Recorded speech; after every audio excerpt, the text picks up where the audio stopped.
পরে আবার এই সুয়াল জবাব করে কি হবে? আর সুয়াল জবাবটা কী করে হবে? আল্লাহ তো বলেননি।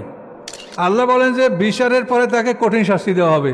তেন একটা মানুষের পাদরের হাড্ডির মধ্যে পাদরের হাড্ডি ঢুকে যাচ্ছে, পিটানের চোটে মানুষটা মরিয়া ধুলিস্যাৎ হয়ে যাচ্ছে, তো এর চাইতে বড় আযাব কি আছে? আর হাদিসে পাইছেন কি যে তারে এমনভাবে মাটিতে চাপ দিবে যে এক পাদরের হাড্ডি আর এক পাদরের মধ্যে ঢুকে যাবে, ফেরেশতা এমন মারবে মাটির সাথে মিশে যাবে, আবার জীবিত করে আবার মারবে।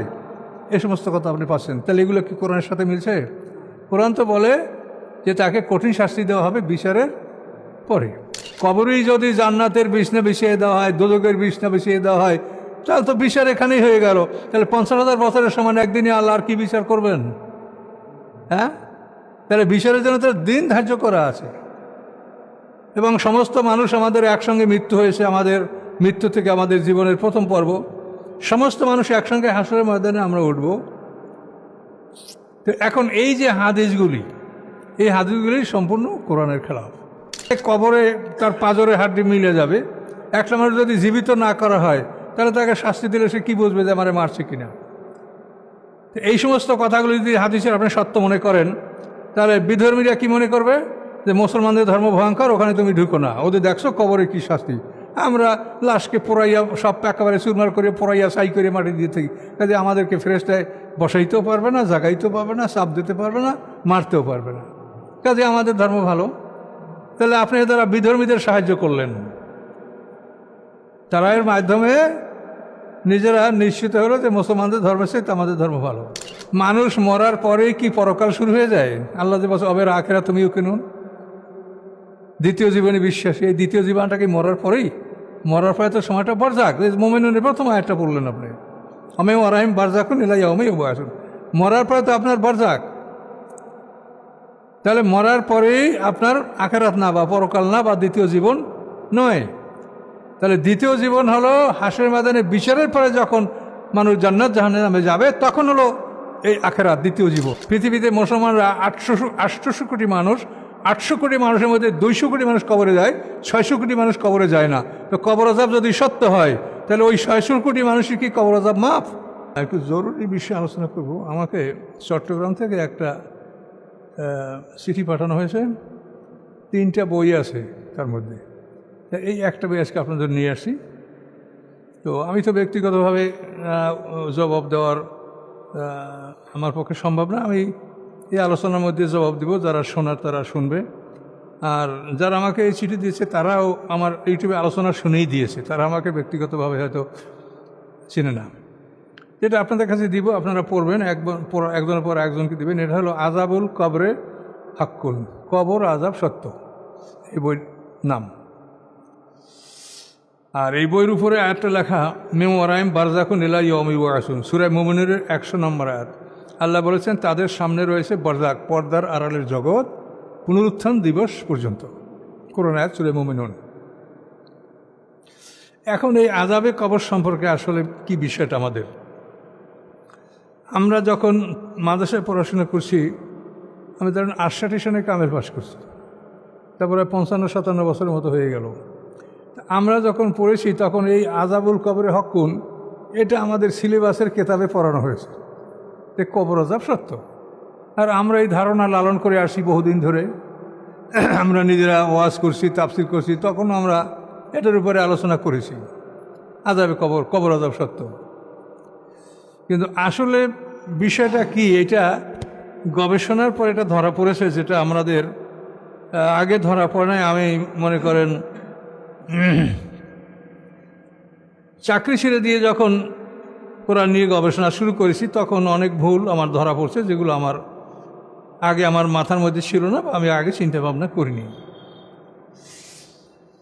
তো এখন এই বিষয়টা আমরা, এই বইটা আপনি যদি ফটোস্টেট করে রাখেন, যে কবর আযাবের ব্যাপারে যত কিছু আছে এই বইয়ের মধ্যেই আছে।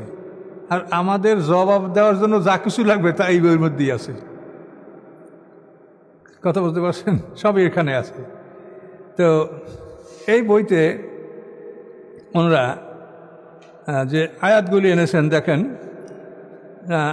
আমাদের এইটা দলিল কি, আন্নারও ইউরাজুনা আলাইহা গুদুমু আসিয়া ওয়াইয়াউমা তাকুমুস সাআতু আদখিলু আলা ফিরআউনা আশাদ্দিল আযাব। এটা হলো সূরা মুমিনের 45-46 নম্বর আয়াত। তো এখানে আল্লাহ বলেন তাদেরকে আগুনের সামনে উপস্থাপন করা হবে সকাল সন্ধ্যায়।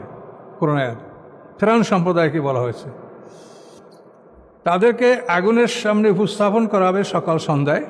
ওয়াইয়ামা তাকুমুস সাআতু, আর যেদিন কিয়ামত অনুষ্ঠিত হবে, কায়েম হবে, তখন আল্লাহ বলবেন আদখিলু আলা ফেরাউন আসাদ্দিল আযাব, ফেরাউন সম্প্রদায়কে তোমরা কঠিন শাস্তির মধ্যে ঢুকিয়ে দাও। কোরআন আয়াত, এতে আমাদের বা কারো এর মধ্যে সন্দেহ করার কোনো অবকাশ নেই। তো এখানে আল্লাহ যে কথাটা বলছেন এই কথার মোতাবেক হাদিসও আছে, সেটাও শোনেন। এই ফিস সহিহাইন, সহিহাইন মানে বুখারী মুসলিম, এর মধ্যে হাদিস আছে। আন আব্দুল্লাহ ইবনে উমর, রাসূলুল্লাহ সাল্লাল্লাহু আলাইহি ওয়াসাল্লাম বলেছেন ইন্না আহাদাকুম ইযা মাতা, তোমাদের কেউ যখন মরে যায় তো ওরে যায় আলাইহি মাকআদুহু বিল গাদাওয়াতি আল আশিয়ে, মরে যাওয়ার পরে মৃত্যুবরণ করার পরে সকাল সন্ধ্যা তার ঠিকানাটা তাকে দেখানো হয়। এনকানা মেন আহলেল জান্নাতে, সেদিন জান্নাতের অধিবাসী হয়। মেন আহলেল জান্নাত, তাহলে তাকে জান্নাতের ঠিকানাটা দেখানো হয়। এনকানা মেন আহলেন নার, এবং যদি সে দোজকবাসী হয় তো ফামেন আহলেন নার, তাকে দোজকের ঠিকানাটা দেখানো হবে এবং তাকে বলা হবে এইটা তোমার ঠিকানা, বিচারের পরে তোমাকে এই ঠিকানায় পৌঁছিয়ে দেওয়া হবে। তাহলে এখন এই হাদিস এবং কোরআন একেবারে হুবহু মিল। এখন এই হাদিস সহিহাইন, সহিহ বুখারী মুসলিমে তারা উদ্ধৃত করলেন। তো এই হাদিস এবং কোরআনে তারা আমরা একমত, এতে কোনো দ্বিমত নাই। কিন্তু পরবর্তীতে ওনারা যে হাদিসগুলি উল্লেখ করেছেন এই হাদিসগুলি সব এই কথার বিপক্ষে, সব কথাগুলি এর বিপক্ষে। কবরে জিজ্ঞাসাবাদ করা হবে, তো এই জিজ্ঞাসাবাদের জবাব না দিতে পারলে তাদেরকে কি শাস্তি দেওয়া হবে, এগুলি এমনভাবে বলা হয়েছে যে যে তুকতিলফা আদলাহু, মানে এমনভাবে কবরের মাটি তাকে চাপ দিবে যে পাঁজরের হাড্ডি এক অংশের হাড্ডি অন্য অংশের হাড্ডির মধ্যে ঢুকে যাবে, এরকম তাকে শাস্তি দেওয়া হবে। এবং কবরে তাকে বসানো হবে, তারপর নীল চোখের ফেরেশতারা আসবে এবং তাকে প্রশ্ন করা হবে নবী সম্পর্কে, দিন মান রব্বুকা মান দিনুকা মান নবীকা, এগুলো প্রশ্ন করা হবে। এর জবাব যদি সে দিতে পারে তাহলে তার জন্য জান্নাতের একটা বিছনা নিয়ে আসা হবে, সেই বিছনা নিয়ে আসা হবে এবং কবরটা তার 70/70 হাত, দেখবেন 70/70 হাত প্রশস্ত করে দেওয়া হবে, জান্নাতের বিছনা তাকে দেওয়া হবে, সেখান থেকে জান্নাতের একটা দরজা খুলে দেওয়া হবে, সে জান্নাতের স্বাদ গ্রহণ করবে। আর যদি এইগুলো জবাব সে না দিতে পারে তাহলে তার কবরকে সংকীর্ণ করে দেওয়া হবে, জাহান্নামের বিষটা তাকে এনে দেওয়া হবে এবং জাহান্নামের বিষটা এসে অবস্থান করবে এবং সেখানে তাকে এমনভাবে শাস্তি দেওয়া হবে যে তার চিৎকার পৃথিবীতে জিন ইনসান ছাড়া সমস্ত জীবজন্তু তার চিৎকার শুনতে পাবে, এরকম ভয়ঙ্কর সে চিৎকার করবে। এই দেখেন, তার কবরকে এত সংকীর্ণ করে দেওয়া হবে যাতে তার একদিকের পাঁজর অপর দিকের পাঁজরের মধ্যে ঢুকে যাবে, অথবা তার জন্য অন্ধ এবং বধির ফেরেশতাকে নিযুক্ত করা হয়, যার সাথে একটি লোহার হাতুড়ি থাকে।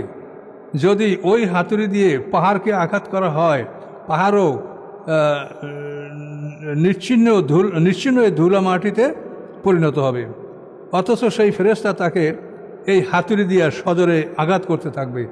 এতে সে এত বিকট চিৎকার করবে যে উহা মানুষ জিন ব্যতীত মাশরিক হতে মাগরিব পর্যন্ত সমস্ত মাখলুক শুনতে পায়। সঙ্গে সঙ্গে সে মাটিতে মিশে যায়, অতঃপর পুনরায় তাতে রুহু ফেরত দেওয়া হয় এবং এইভাবে তাকে শাস্তি দিতে থাকে। এখন এই যে কথাগুলি, প্রথম আয়াত এবং হাদিস দুটোই কিন্তু ঠিক আছে, কিন্তু এই কথাগুলি সবই কোরআনের খেলাফ চলে যাচ্ছে। কীভাবে যাচ্ছে দেখেন, যে আয়াতটা আমরা পড়লাম সেখানে কি বলা আছে? সেখানে বলা আছে যে সকাল সন্ধ্যায় তাদের উপরে আযাব, তাদের ঠিকানা উপস্থাপন করা হয়, এই শাস্তি তাদেরকে দেওয়া হবে। এরপরে যখন এরপরে কি হবে? আন্নার ইউরাজুন আলিয়া গুদুম আসিয়া ওয়াইয়াউমা তাকুমুস সাআতু আদখিলু আলা ফিরআউন আসাদ্দিল আযাব। কিয়ামত অনুষ্ঠিত হওয়ার পরে আল্লাহ আদেশ দেবে যে ফেরাউন সম্প্রদায়কে কঠিন শাস্তির মধ্যে প্রবেশ করাও। তাহলে কঠিন শাস্তি যে আগে হবে না, এটা তো কোরআন দ্বারা পাইলেন। এখন আপনি হাদিসে পাইছেন কি যে তারে এমনভাবে মাটিতে চাপ দিবে যে এক পাথরের হাড্ডি আর এক পাথরের মধ্যে ঢুকে যাবে, ফেরেশতা এমন মারবে মাটির সাথে মিশে যাবে, আবার জীবিত করে আবার মারবে, এই সমস্ত কথা আপনি পাচ্ছেন। তাহলে এগুলো কি কোরআনের সাথে মিলছে? কোরআন তো বলে যে তাকে কঠিন শাস্তি দেওয়া হবে বিচারের পরে। এরপরে সূরা তওবার মধ্যে একটি আয়াত আছে, সেখানেও ঠিক ওইভাবে বলা আছে যে সেখানে আল্লাহ বলছেন সানুয়াজ্জিবু মাররাতাইনি সুম্মা ইউরাদ্দুনা ইলা আযাবিন আযীম, অচিরে আমি তাদেরকে দুবার শাস্তি দেব, তারপরে তাদেরকে বড় শাস্তির দিকে নিয়ে যাওয়া হবে। সূরা তওবা 101 নম্বর আয়াত। তা দুবার শাস্তি দেওয়া হবে, দুবার হলো একবার হলো পৃথিবীতে তারা যুদ্ধে পরাজিত হবে, মার খাবে, পিঠ খাবে।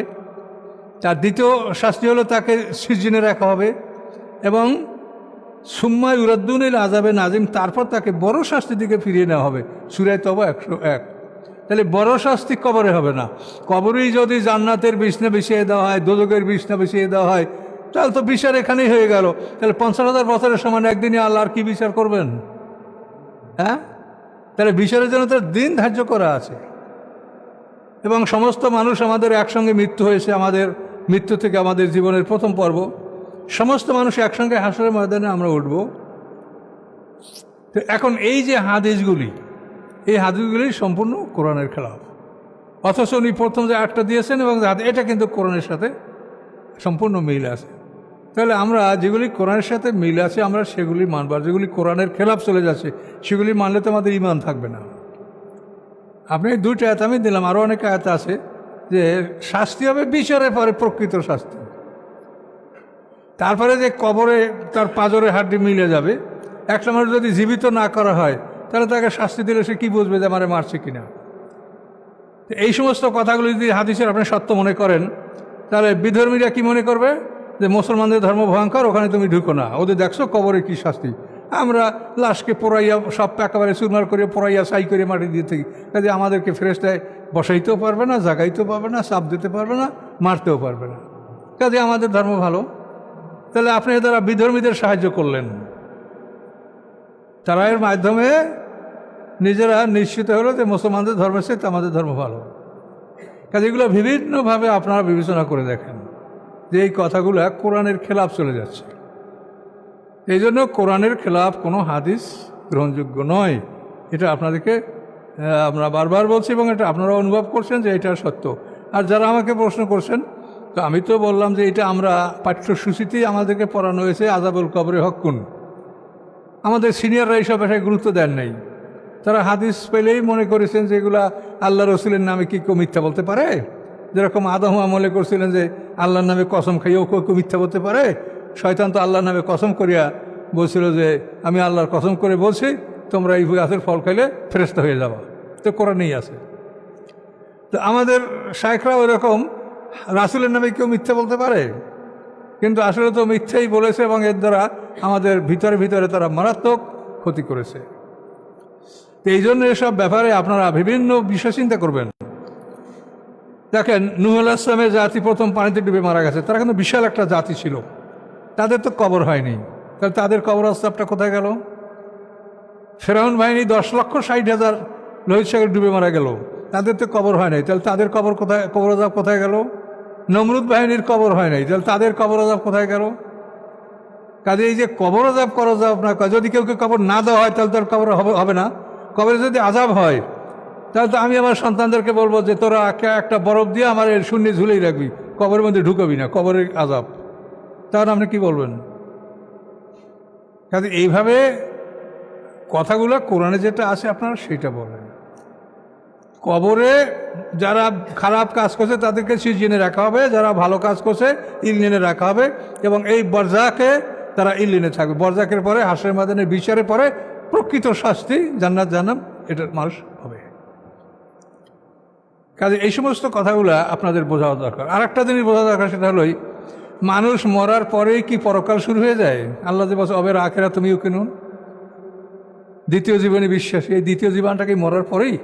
মরার পরে তো সময়টা বরজাক। মুমিনুনের প্রথম আয়াতটা পড়লেন আপনি, অমেও আরাহিম বারজাকুন ইলা ইয়াউমি ইউবআসুন। মরার পরে তো আপনার বরজাক। তাহলে মরার পরেই আপনার আখিরাত না, বা পরকাল না, বা দ্বিতীয় জীবন নয়। তাহলে দ্বিতীয় জীবন হলো হাসরের ময়দানে বিচারের পরে যখন মানুষ জান্নাত জাহান্নামে যাবে, তখন হলো এই আখেরাত, দ্বিতীয় জীবন। তাহলে আপনাকে এই কবর থেকেই দ্বিতীয় জীবন মনে করেন, তাই এটা তো এই ধারণা থাকে আপনার, তাতে এটা কোরআনের খেলাফ। কোরআন তো পরিষ্কার বলছে, অমে ওরাইম বারজাকুন এলা ইয়মে ইবরাস। তারপরে ওনারা যে আয়াতগুলি, আরও একটা আয়াত ওনারা লিখেছে সূরা ইব্রাহিমের 27 নম্বর আয়াত, সে নাম্বারটা দেওয়া নাই, তো আপনারা লিখে নেবেন, নাম্বারটা 27। সেখানে আল্লাহ বলছেন, ইউসাব্বিতুল্লাহুল্লাযিনা আমানু বিল কওলি সাবিতি ফিল হায়াতিদ দুনিয়া ওয়া ফিল আখিরাহ ওয়া ইউদিল্লুল্লাহু যালিমিনা ওয়া ইয়াফআলুল্লাহু মা ইয়াশা। সূরা ইব্রাহিমের 27 নম্বর আয়াত। এখানে আল্লাহ বলছেন, ইউসাব্বিতুল্লাহুল্লাযিনা আমানু, প্রতিষ্ঠিত রাখবেন আল্লাহ তাআলা ইমানদারকে, বিল কওলি, প্রতিষ্ঠিত বাক্যের মাধ্যমে। এই প্রতিষ্ঠিত বাক্যটা হচ্ছে লা ইলাহা ইল্লাল্লাহ, এই কালেমা।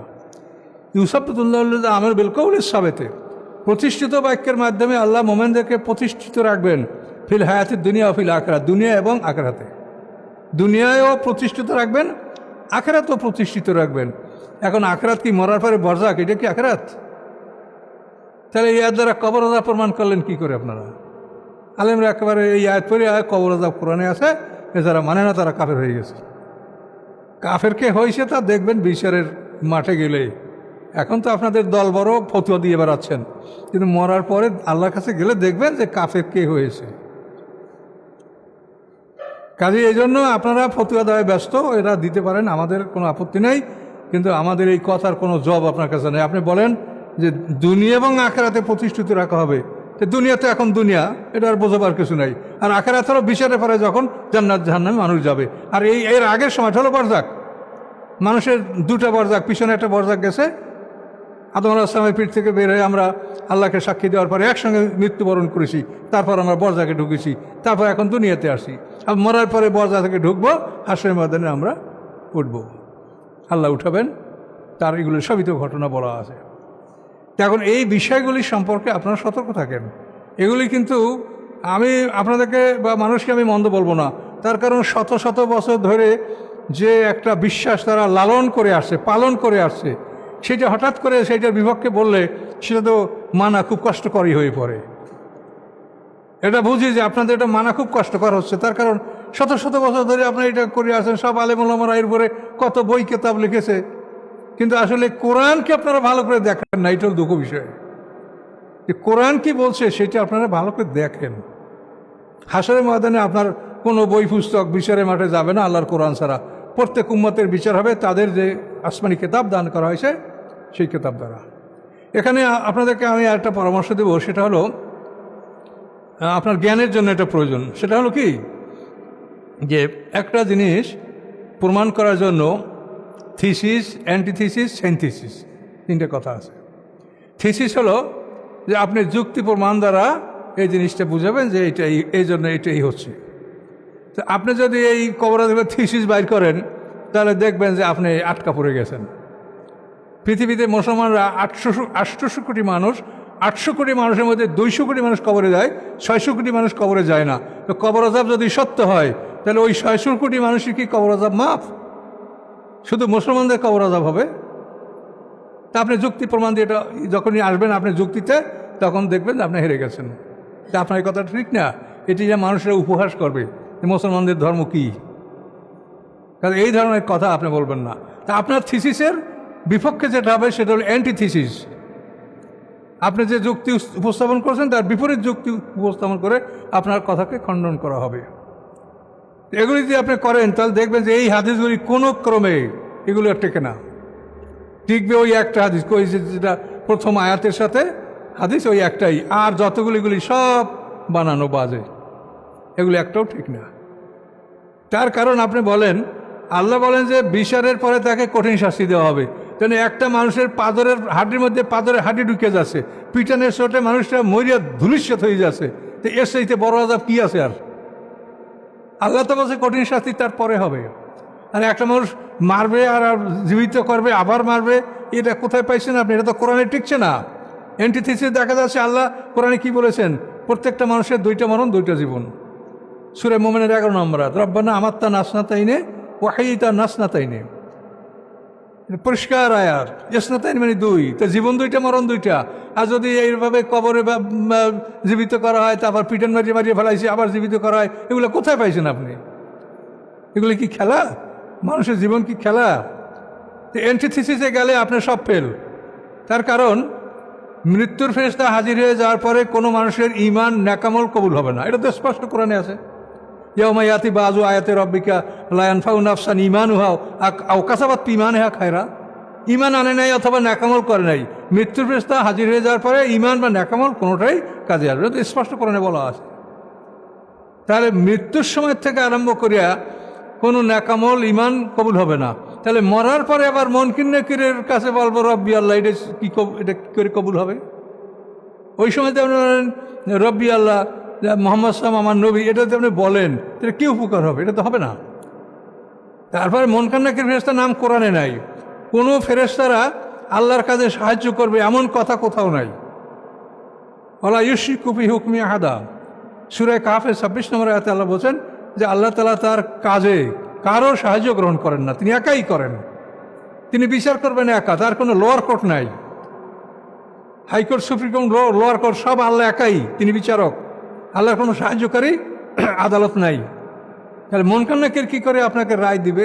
আর রায় দিলে তার কী উপকার হবে? এগুলো সবই অ্যান্টিথিসিসে যখন আসবেন তখন দেখবেন সবই বাদ যাচ্ছে, এগুলো একটাও টিকতেছে না, আপনি টিকাতে পারবেন না।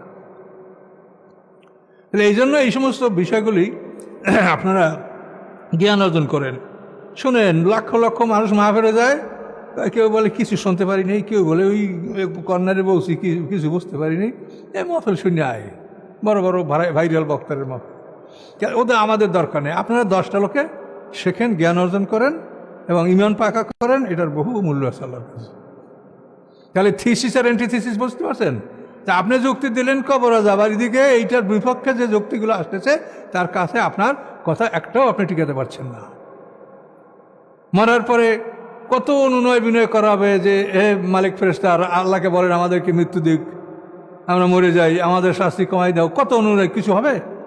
কাজেই মৃত্যুর ফেরেশতা হাজির হয়ে যাওয়ার পরে আমলনামা বন্ধ হয়ে যাবে এবং তারপর কোনো মানুষের ঈমান নেকামল কিছুই কবুল হবে না। তাহলে কবরে আবার এই সুয়াজাব করে কি হবে? আর সুয়াজাবটা কী করে হবে? আল্লাহ তো বলেন নেই। এত কি সোজা? আল্লাহ তাআলা বিশেষ কিছু ঘটনা আছে, সেটা হলো মুআজিজা, মিরাকুল। যেমন ঈসা আলাইহিস সালামকে আল্লাহ মৃত মানুষকে জ্যান্ত করার হুকুম দিয়েছেন, এটা আল্লাহ আদেশ দিয়েছেন তাকে, এটা তো তার নিজের ক্ষমতা না। হিজকিলের সময় 10,000-এর বেশি লোক মারা গেছিল, তারা প্লেগ থেকে পালানোর জন্য 10,000 লোক বাড়ি থেকে বের হয়েছিল, সবাই মারা গেছিল। পয়গম্বরের দোয়ায় আল্লাহ তাআলা তারা জীবিত করছেন। এটা তো সাধারণ নিয়ম না, এটা হলো মিরাকুল, মুআজিজা। মুসা আলাইহিস সালাম তুর ভরে গেছেন, তার সঙ্গীরা সবই 70 জন একটা বিকট শব্দে মারা গেছিল। মুসা আলাইহিস সালাম আল্লাহকে দোয়া করছেন তাদেরকে জীবিত। এগুলি তো সাধারণ না, নর্মাল আপনার বিধান না। মেরাজে আল্লাহ তাআলা তার রাসূলকে যে সমস্ত দৃশ্য দেখিয়েছেন, এগুলি তো সাধারণ ব্যাপার, এগুলি সব অসাধারণ। সাধারণ নিয়ম যেটা, সেটা হলো প্রত্যেকটা মানুষের 2টা মরণ, 2টা জীবন। এর বাইরে আপনি কিছুই বলতে পারবেন না, যেহেতু এটা মুহকাম আয়াত, স্পষ্ট আয়াত। কাজে এগুলির পরেও মানুষেরা তর্ক বিতর্ক করে, তর্ক করবে, সেটা তো আমি বারবার বলছি যে তর্ক তো করবে। যেহেতু 17 বছর বয়সে তারা শিখছে যে কবর আযাব আছে, এই জন্য সবাই কবর আযাবের কথা বলে। কিন্তু মৃত্যুর পরে হাসর পর্যন্ত মানুষরা হালকা একটা শাস্তি অনুভব করবে, সেটা হলো আমাদের মানুষ তো মরে না, মানুষ তো শুধু সংযোগ বিচ্ছিন্ন নয়, আমাদের স্পিরিচুয়াল পাওয়ার বা আধ্যাত্মিক অংশ যেটা, এটা তো সংরক্ষিত থাকে। ওই আধ্যাত্মিক রুহের কাছে সে একটা অশান্তি ভোগ করবে। সিজিন জেলখানা, সেখানে সে একটা অশান্তি ভোগ করবে, কিন্তু সেটা তার চূড়ান্ত শাস্তি না এবং সেটা তার বিচার ফয়সালা না। বিচার ফয়সালা হবে হাসরের ময়দানে, যে দিনটা আল্লাহ কোরআনে কি বলছেন, মেকদারহু 50 আলফা সানা। এই দিনটার পরিমাণ হলো 50,000 বছরের সমান একটা দিন। তাহলে আপনি থিসিস আপনার যুক্তি দ্বারা আপনি প্রমাণ করার চেষ্টা করছেন, অ্যান্টিথিসিস আপনার এটা বিপক্ষে তর্ক করে তারা যুক্তি স্থাপন করেছে। এই 2টা মিলিয়ে সিনথিসিস, এই 2টা মিলিয়ে হলো সংশ্লেষ, সংযোজন। আপনি এটা মিলিয়ে একটা চূড়ান্ত ফয়সালা বাড়ি করেন। তা হাদিস নিয়ে বিশেষ করে এই পদ্ধতিতে আপনি অবলম্বন না করেন, তা হাদিসে আমাদের সমাজের উপকারের সাথে ক্ষতি বেশি করবে এবং দলাদলি সৃষ্টি হবে, বিধর্মীরা সুযোগ পাবে। কাজে এই জন্য থিসিস, অ্যান্টিথিসিস, সাইনথিসিস, SOIN TICIS বানানটা খুব সোজা। এইভাবে আপনি যুক্তি তর্কের মাধ্যমে হাদিসের ব্যাপারে আপনি করবেন, চূড়ান্ত করবেন। আল্লাহ রসুল কি বলেছেন? কাফা বিল মারে কাযিবান আইয়ু হাদিস বিকুল্লি মা সামিয়া। একটা মানুষ মিথ্যাবাদী হওয়ার জন্য এটাই যথেষ্ট যে সে যা শোনে তাই বর্ণনা করে। বিশুদ্ধ হাদিস আল্লাহ রসুলের দেখেন, কাফা বিল মারে কাযিবান আইয়ু হাদিস বিকুল্লি মা সামিয়া। সে যা শোনে তাই বর্ণনা করে, এটা যে করে সে মিথ্যাবাদী, আল্লাহ রসুল বলেছেন। আল্লাহ রসুলের কথা বলার সতর্ক হতে হবে। আল্লাহ রসুল বলেছেন, মান কাযিবা আলাইয়া মুতাআম্মিদান ফালিয়াতাওয়া মাকআদু ফিন্নার। আমার উপরে যে মিথ্যা আরোপ করে সে যেন তার ঠিকানা জাহান্নামে করে নেয়। তাহলে আপনারা কোন সাহসে রাসূলের নামে এই হাদিস বর্ণনা করছেন? হ্যাঁ, আবার এই বুখারী শরীফ বলল যে তাদেরকে সকাল সন্ধ্যা তাদের ঠিকানা দেখানো হয়, আবার ওই বুখারী শরীফ সামনে বলল যে তাদেরকে পিটিয়ে হাড়গোড় ঘুরে ঘুরে করে ফেলা হয়। তাহলে বুখারী শরীফে দুই রকম কেন লেখলো? আল্লাহর কোরআনে তো কোনো জায়গায় দুই রকম নাই। তাহলে এই সমস্ত বিষয়গুলি আপনারা দেখবেন, বিবেচনা করবেন। মানুষ শুনবে না, কিছু মানুষে শুনবে। আমাদের কথা ব্যাপক মানুষের না শুনলো সারা পৃথিবীর থেকে, তাও তো কয়েক লক্ষ মানুষই শোনে নাকি? এত অসুবিধা কোথায়? 10টা লোকে শুনলেও তো আমরা মনে করি যে আমরা হেদায়েতের কথা পৌঁছিয়ে দিলাম মানুষের, সত্যি কথা। আর আলেম ওলামাদের কাছে আমার অনুরোধ যে এই জিনিসটা অনেকদিন ধরে আমরা সবাই লালন করেছি, কাজে এটা হঠাৎ করে এটা থেকে ফিরে আসাটা কঠিন। কিন্তু আপনারা কোরআন গবেষণা করেন, তাহলে আপনারা বুঝবেন যে আসলে এটা ঠিক না। আল্লাহর কোরআন এই যে সূরা তওবার আয়াত আর মোমেনের 2 আয়াত, এই 2টি আয়াতে একই কথা বলা হয়েছে যে বিচারের পরে তাদেরকে কঠিন শাস্তি দেওয়া হবে। আর আপনারা কবরই দিয়ে দিলেন সব শাস্তি। একটা মানুষের হাড্ডি এক পাদর থেকে আরেক পাদরে ঢুকে যাবে, চাপের চোটেতে আসি বড় শাস্তি আর কি আছে? পিটানের চোটে মানে ধূলিসাৎ হয়ে যাবে, তারপর আপার্জন্ত করে মারা হবে। এগুলি কী কথা আপনারা বলছেন? তাহলে বিচার কি হবে? বিচারের দিনে কি বিচার হবে তাহলে? এই জন্য হাদিসের ব্যাপারে আপনি এটাকে আপনার যুক্তি, আপনার থিসিস, তারপর এন্টিথিসিস, তারপর সেন্থিসিসে যে আপনি এটার সমাধান হবেন। এভাবে যদি আপনারা করেন তা আপনারা মুক্তি পাবেন। আমার বিপদ আছে কিন্তু, শোনেন, আলেমরা যা পাস করিয়ে ঘুমাই থাকবেন, পড়াশোনা করবেন না, আর যা পড়িয়ে আসেন সিলেবাস ওইটা নিয়ে ওয়াজ করবেন, এটা মহাবিপদ হবে। আপনি পাস করছেন এটাই আপনার জ্ঞান নয়, এটা হলো অ্যাক্সেস, আপনার প্রবেশ অধিকার, যে এখন আপনি প্রবেশ করতে পারছেন কোরআন হাদিসের মধ্যে।